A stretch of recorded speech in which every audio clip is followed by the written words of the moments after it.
Hi, my name is Leocadia, and I was supposed to get married last Sunday.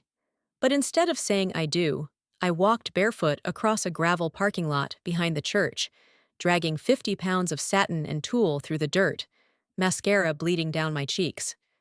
I wasn't late. I wasn't jilted at the altar. No. My sister made sure I never even reached it. It was a warm, golden afternoon, the kind of day people describe as picture perfect, with a soft breeze threading through the sycamores and sunlight painting the chapel windows in soft amber hues. Guests were seated. The string quartet was tuning up. My dress, custom-tailored ivory organza with delicate hand beading, hung gracefully over my frame as I looked at myself in the antique mirror in the bridal suite. I barely recognized the woman staring back. "Ready, babe?" my best friend June whispered, squeezing my hand. I nodded, heart thundering. After all the years of healing, forgiving, surviving, this was supposed to be the beginning of my life. Then the door creaked open, and she walked in. Vivienne, my older sister, maid of honor, family darling, socialite, and today, executioner. She didn't knock. She didn't smile. She closed the door behind her and leaned against it like a lawyer delivering a guilty verdict. "Leocadia, we need to talk." My breath caught. Something in her eyes made the room feel 20 degrees colder. I looked at June, confused. She started to stand, but Vivian held up a hand. "Just us." June hesitated. I nodded faintly, and she slipped out. Vivian stepped forward, her designer heels clicking softly against the wooden floor. She pulled her phone out of her clutch and tossed it on the dresser beside me. On the screen, a message thread. Dozens of texts, my name, my number, my supposed words. "I thought about not saying anything," she murmured, "but I can't let Alex walk into a lie." I stared at the screen, trying to make sense of the messages. Things I never said. Things I would never say. Dozens of fabricated texts suggesting I had been cheating on Alex for months, complete with flirty messages and hotel receipts. All photoshopped, all chillingly believable. "What is this?" I asked, my voice trembling. "He saw it this morning," Vivian said flatly. "He's not coming." My heart stopped. "You're lying." Vivian gave a slow shrug, as if bored. "Believe what you want, but the limo left 15 minutes ago. He's on a plane to Denver." I stood there, frozen. My knees buckled slightly, and I grabbed the edge of the vanity for support. I felt like a house collapsing in on itself. "But why?" I choked out.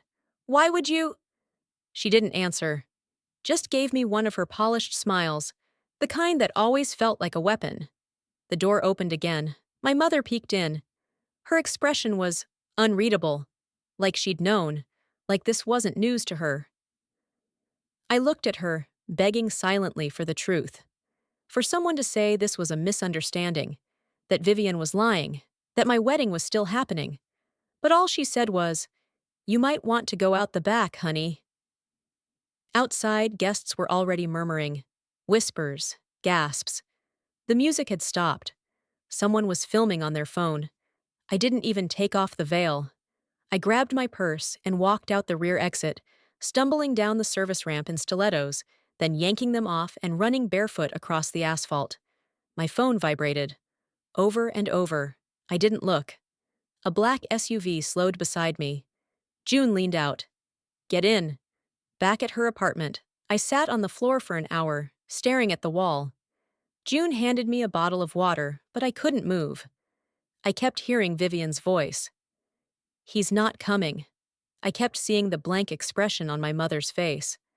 I kept replaying every word Alex had said to me over the last few weeks, wondering which ones were real.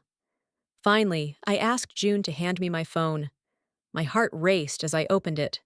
43 missed calls, 12 voicemails. I didn't listen to them. Instead, I opened my email, and there it was, a forwarded message, sent to Alex, from an anonymous Gmail account. Subject: You deserve to know.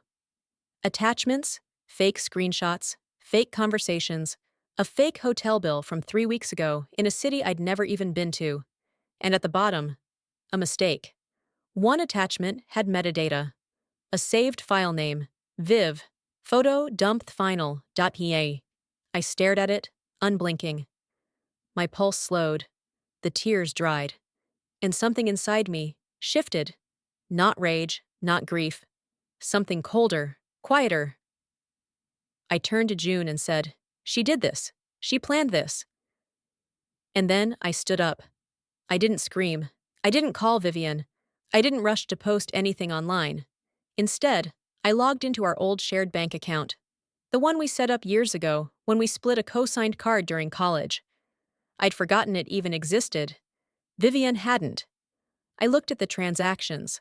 Luxury hotels, jewelry, boutique spa retreats. Thousands of dollars. All under my name. All in the last 4 months. And that's when it clicked. Vivian didn't just sabotage my wedding. She used me as her financial puppet. And she made sure I'd be too heartbroken to fight back. Except I wasn't broken, not anymore. I opened the bank dashboard and clicked one word. Freeze. Then I picked up my phone, opened a blank document, and began to write. Not because I needed sympathy, but because I needed a record, a blueprint for what would come next. The walls in June's apartment were painted the color of calm, pale lavender with gray undertones, but all I felt was rage. I sat at her breakfast bar, staring at my untouched coffee, replaying every moment from the last 24 hours like a courtroom cross-examination. I wasn't heartbroken.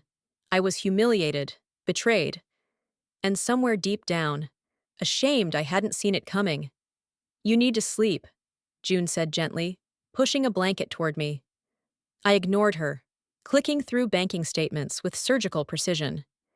Every unauthorized expense was another wound, but none of it surprised me anymore. Vivian's trail was all over my finances. A shopping spree in New York, a private tasting in Napa, a Louis Vuitton invoice that somehow routed to my credit history. And the worst part? I remembered loaning her that first card. She'd cried that day, said she was in between projects, and couldn't let her boyfriend know she was broke. I'd felt sorry for her. "You're too trusting," June murmured, watching my eyes scan the damage. "No," I said. I was raised to believe she deserved everything. June blinked. "Wait, what do you mean?" I took a breath, and for the first time in years, I let the truth unravel. When we were kids, Vivian could do no wrong. If she spilled wine on the carpet, I got scolded for leaving it within reach. If I won an award, she must have inspired me.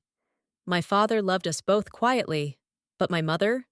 She was blatant in her favoritism.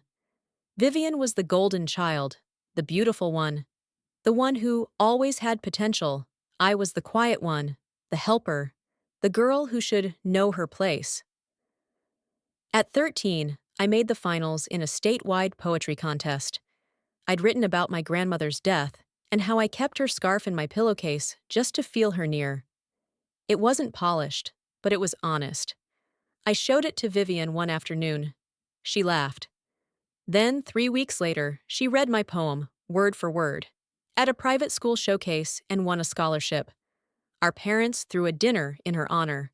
My name was never mentioned. That was the first time I saw what she was capable of. But I was a kid. I told myself maybe she'd made a mistake, that maybe it was a coincidence. I didn't confront her. I just stopped writing. Now, 10 years later, Vivian had done the same thing, stolen something that was mine and paraded it like her own. Only this time, she didn't take a poem. She took my wedding. And what crushed me most was how easily everyone followed her lead. Not a single text from my mother. Not one. Alex was still silent, but I didn't care about him anymore. His cowardice felt like background noise next to the earthquake Vivian had caused. "Leocadia," June said, interrupting my thoughts. "What exactly do you want to do?" I looked up slowly. My answer was measured. I'd had enough impulsive emotion. "I want her to feel it," I said. "Not like vengeance, not even public shame. I want her to sit in a room, completely alone, and finally understand that she broke something she can't repair. June nodded. Okay. Then we start small. We control what we can. 2 days later, I visited my father. He lived alone now. My parents separated quietly a few years ago, though no one in our family ever discussed it out loud. His townhouse smelled like cedar and old books. He didn't ask why I looked pale, or why I had a bruised shadow under one eye from crying so hard I burst a vessel. He simply poured me coffee and said, "I've been waiting for you." I didn't know where else to go, I admitted. He set the mug down. "You came here when you were 10, after Vivian locked you out in the snow for 2 hours." I laughed, dry and bitter. "You remember that?" "I remember a lot of things," he said softly. "I just didn't always stop them." We sat in silence for a moment. Then I told him everything about the wedding, the messages, the credit card fraud, the emails.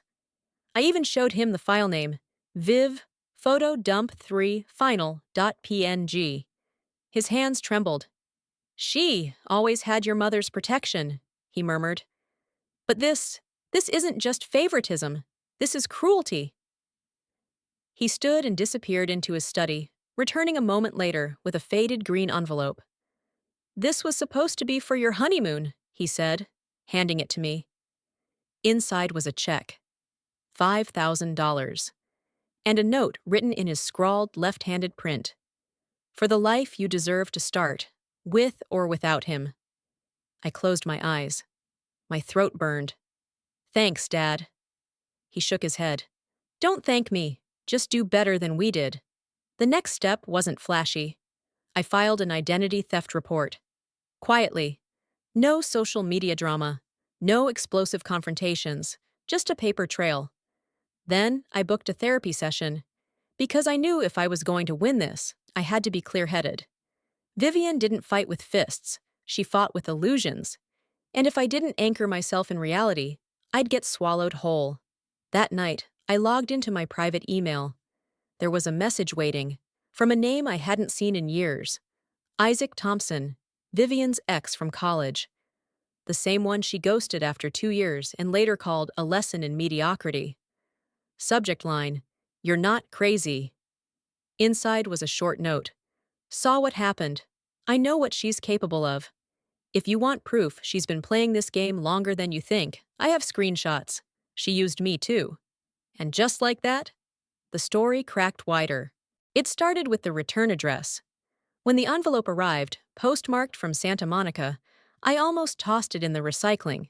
Bills, ads, legal notices, they all looked the same in that bland off-white shell. But then I saw the handwriting. Rounded cursive. A hint of perfume embedded in the paper. Vivian. I opened it with the same tension one might use diffusing a bomb. Inside was a single embossed invitation. Vivian Sinclair invites you to celebrate her feature on the cover of Pacific Style magazine. Private cocktail event, rooftop at Marlowe House, 7 p.m. That was the moment I realized she wasn't done. This wasn't an olive branch. It was a declaration. She'd demolished my life in front of hundreds of people, and now she was throwing a rooftop gala to showcase hers. My fingers crumpled the invitation unconsciously. "She really thinks you'll show up," June muttered when I showed her. "She wants me to," I said, "so she can gloat." "And you're not going, right?" I hesitated, because I was going. Before that night, though, I had one more card to play. The bank account Vivian had abused. I wasn't just freezing it, I was tracing it. With Isaac's help, I connected the dots. He'd sent me a trove of emails, text screenshots, and a voice memo. Vivian begging him not to report a series of forged checks she'd written in his name during their relationship. In exchange, she offered him an investment deal she'd negotiated through my father's business contacts she had zero authority over. He declined. She ghosted.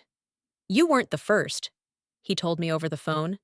"You were just the most visible." My stomach twisted. This wasn't sibling rivalry. It was a pattern, a machine. Vivian took, erased, and reinvented herself like it was a form of performance art. And now, with her rooftop event looming, I realized I didn't just want to freeze her cards. I wanted to pull the plug on her entire masquerade. The night of the event, I dressed like I belonged there. Dark green velvet, clean hair, controlled face. I walked into the Marlowe House lobby like I was running a meeting, not crashing one. A greeter took my name. He paused, hesitated, then found it on the list. Vivian had invited me, after all. Because of course she had. The best villains want their victims close when they bask in applause. The elevator up was glass. I could see the whole city stretching out like a map, each block lit up like a memory I didn't want to revisit. The doors opened to laughter, flashing lights, and Vivian's voice. She was already on a makeshift stage, posing with a giant replica of the magazine cover. She looked perfect, like she always did. Glossy, statuesque. The kind of woman strangers assume has her life together. Her eyes met mine mid-speech. She didn't flinch, just smiled. That same tight-lipped curve that said checkmate. "Leocadia," she purred as I approached. "You came." "I had nothing better to do," I said coolly, picking up a glass of champagne. "Still dressing like you're in a Jane Austen adaptation, I see." "And you're still dressing like you're auditioning for Villain of the Year." She laughed, delighted. The crowd tittered, unsure if this was banter or blood sport. I glanced around. Investors, influencers, journalists, the kind of people who build reputations on image. Vivian turned back to them. "My sister and I have always had interesting chemistry." "Funny word for it," I murmured. Then I set my glass down and stepped onto the stage. People stilled, phones lifted. This wasn't on the program. Vivian's eyes flicked between me and the event coordinator, silently signaling security. But I held up a flash drive. "This will only take 5 minutes," I said into the mic. "And since we're celebrating transparency and influence, I thought I'd add something of value." Vivian's jaw clenched. I clicked the remote. Behind me, the projector screen flickered to life. Slide 1. A banking statement.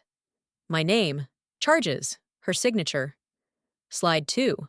Isaac's affidavit. Slide 3. The metadata from the wedding sabotage email. Slide 4. The voice memo. Vivian, whispering threats to Isaac over speaker. Gasps. One woman said, "Oh my God," out loud. Another started filming. And Vivian, she didn't shout. She didn't deny it. She smiled, because she knew exactly how to spin it. "Okay," she said, stepping forward, clapping slowly. "You've made your point." Which was? That you're petty, and I'm powerful. But the room was already shifting. Sponsors were murmuring. Someone stepped away to take a call. One journalist opened her laptop. Vivian looked down, realizing this wasn't applause. It was panic. I walked off that rooftop without another word. No gloating, no follow-up. I didn't even look back. The real revenge wasn't the reveal.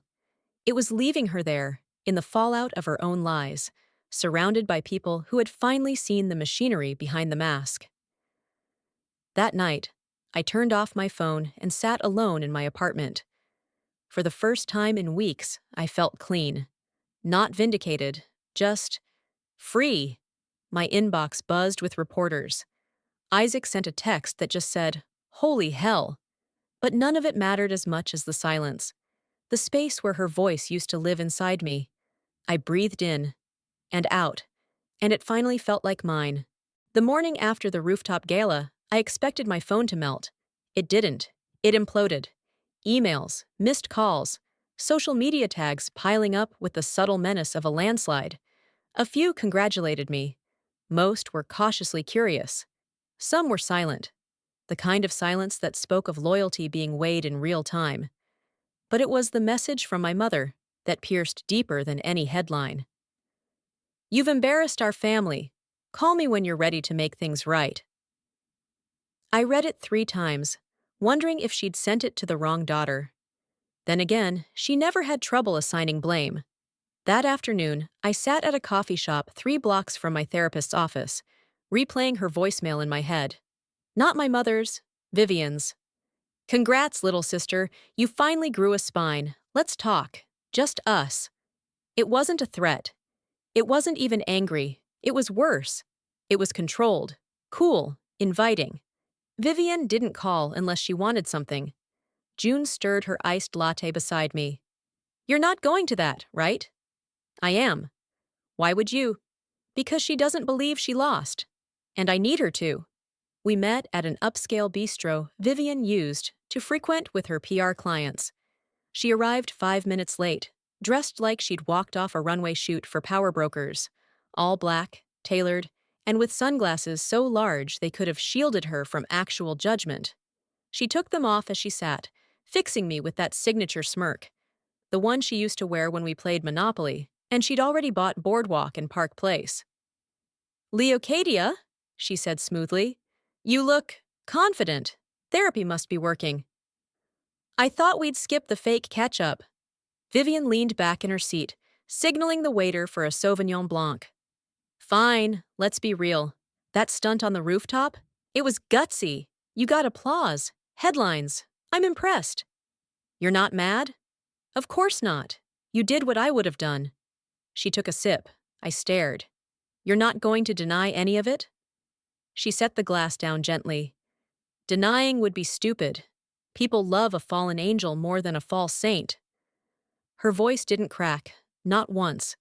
There was no hint of fear. She wasn't playing defense. She was recalculating. So, what's next? I asked. Vivian leaned forward. You've had your moment. You broke your silence. Bravo. But you don't want a war, Leocadia.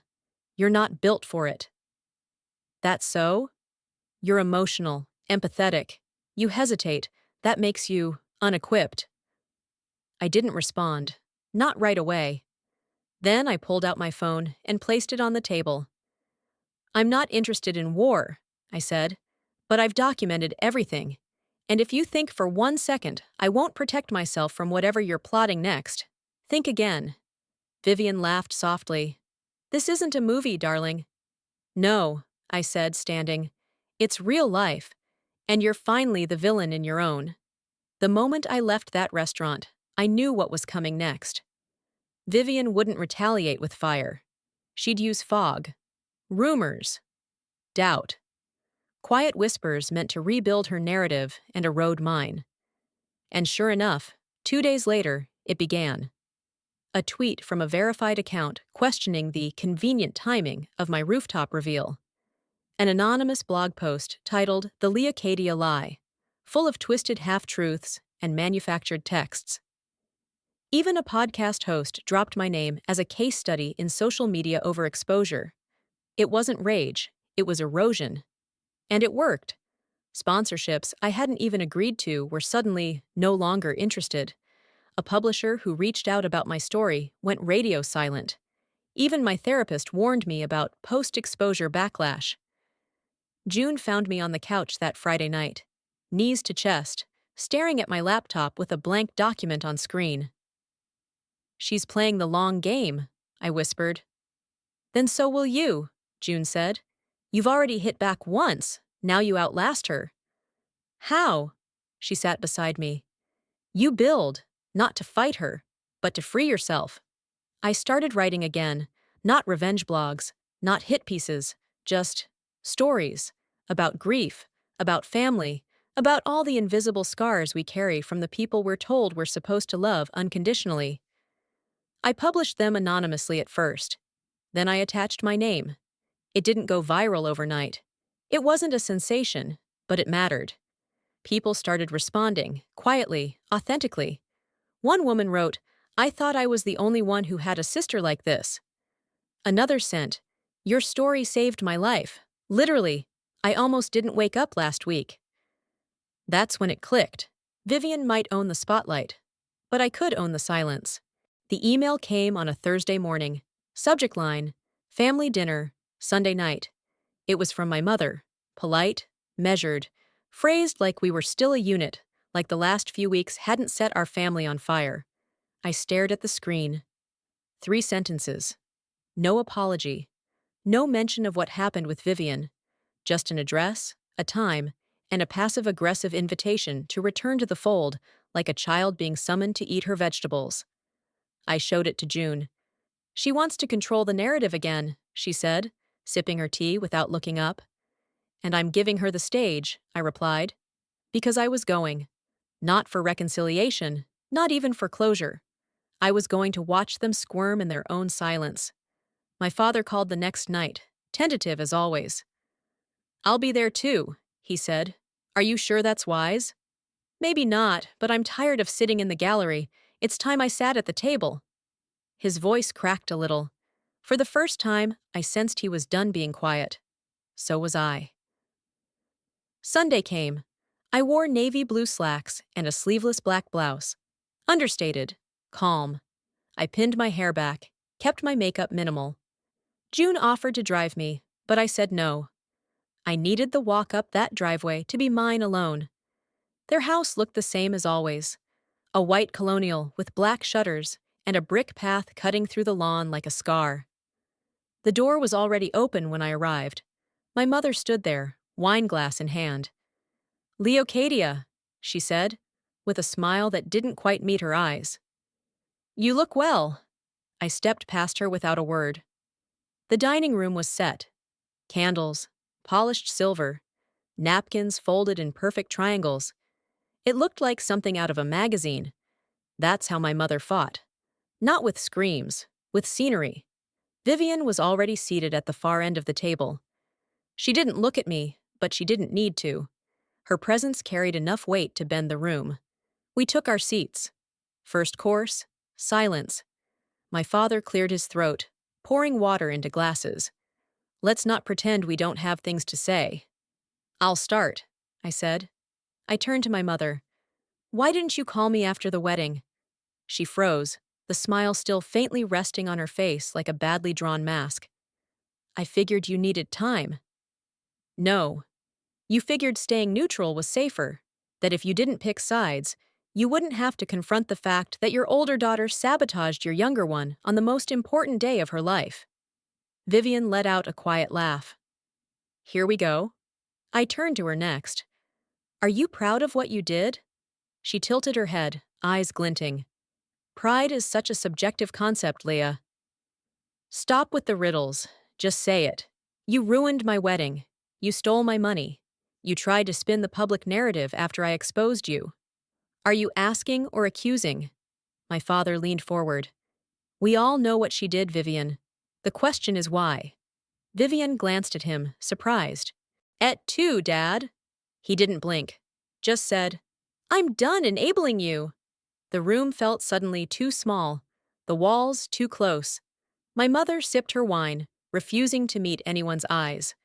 And then, softly, Vivian said something that knocked the wind out of me. I did it because she always made me feel small. Everyone looked at her. You think I was the golden child, she continued, but it was always conditional. I had to perform. I had to win. I had to shine, or I was invisible. She turned to me. And then you show up with your vulnerability, and your poems, and your bleeding heart, and they loved you for it. Quietly, behind closed doors. Dad listened to you. Grandma favored you. People pitied you, and somehow, that made you more real. Her voice didn't rise, but her eyes were fierce. You got to be authentic. I had to be perfect, and I hated you for it. There it was. The crack in her porcelain. Not remorse, not apology, but an origin story. And somehow that made it worse, because it meant she knew, all along. She knew what she was doing, and why, and she still chose to burn me down to feel tall. I stood. I'm not staying for dessert. Vivian didn't respond. My mother still hadn't moved. As I walked past her, I whispered, You're the only person at this table who still thinks this is salvageable. That's the saddest part. Outside, the air was cool, clean. I exhaled so hard my shoulders dropped. The house stayed lit behind me, but it no longer felt like mine. It was just a place where a version of me once tried to belong. I didn't belong anymore. 2 days later, I got a letter from my father. Not an email. A handwritten letter. Inside it, a single line. You were never hard to love. I just didn't know how to show it. I wept on my balcony that night. Not because I needed his love, but because after all this time, someone finally said it out loud. Character Tracker. End of Chapter 5. Leocadia reaches an emotional and psychological turning point by confronting her entire family. Refuses to perform, refuses to retreat, fully stepping into self-definition. Vivian reveals core motivations rooted in suppressed resentment and perfectionism. Still emotionally manipulative, but beginning to unravel. Leocadia's father breaks years of silence to side with his daughter, opening emotional space between them. Leocadia's mother emotionally frozen, clinging to appearances and denial, the most immovable figure in the room. The first night in Seattle, I couldn't sleep. The apartment smelled like fresh paint and cardboard. My bed frame hadn't arrived yet, so I lay on a mattress on the floor, staring at the ceiling fan that ticked like a clock too stubborn to move. It was quiet, not peaceful, just empty. But emptiness, I realized, was better than noise that lied to you.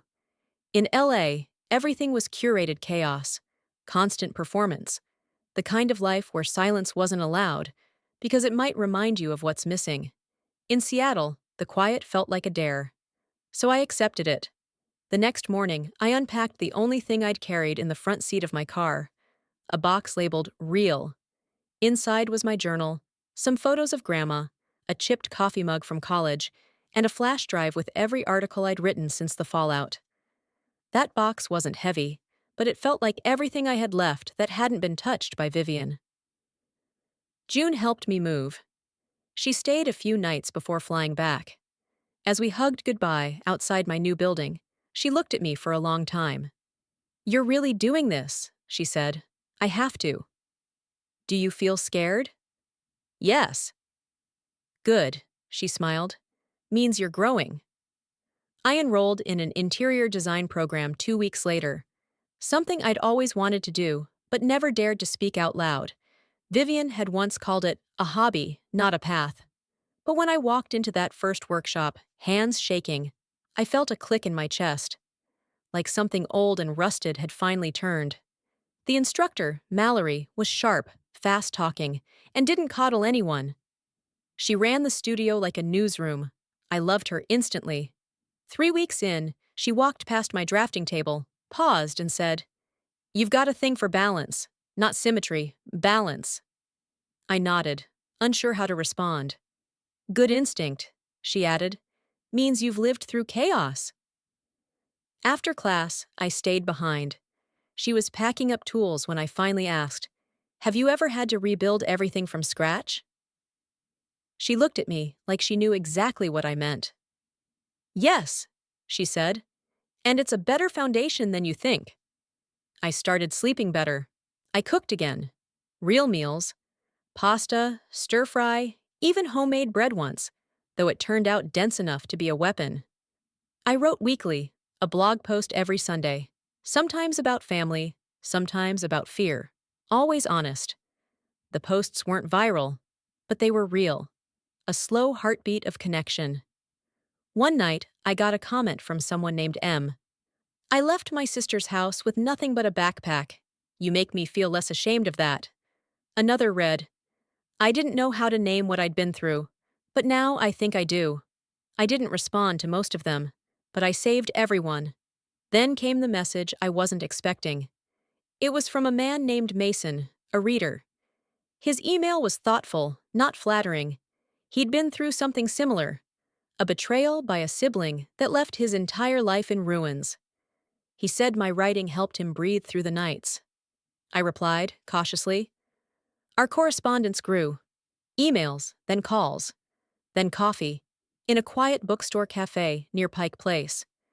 He was warm, gentle, never asked too much at once, like someone who knew how to hold pain without squeezing it. During our second coffee, I asked what he was most afraid of. "Disappointing people I love," he said, stirring his espresso. "But I'm learning. Maybe I don't owe anyone that version of me anymore." He looked at me. What about you? I hesitated. I'm afraid of never feeling safe inside my own story. He nodded like he understood. Then maybe we rewrite it. One safe sentence at a time. One evening, I opened my mailbox and found a letter from my old apartment forwarded here. No return address. Inside was a photo. Me, from years ago. I was laughing, looking sideways. Natural light catching the edge of my cheek. On the back, in sharp handwriting, she deserves everything good. No signature. But I knew who sent it. Not Vivienne, my father. A quiet benediction from the man who once watched, but never stepped in. Mason and I didn't fall into some fairy tale romance. We didn't rush. We walked. Talked. Built something slower than I thought possible. And one night, as we stood on the balcony of his building, overlooking the sound, I said quietly, I'm not over everything. He smiled. You don't have to be. It didn't happen all at once, but one day I noticed I didn't flinch when someone called me by my full name. Leocadia. For so long, it felt like an anchor. Now, it felt like a title I'd earned.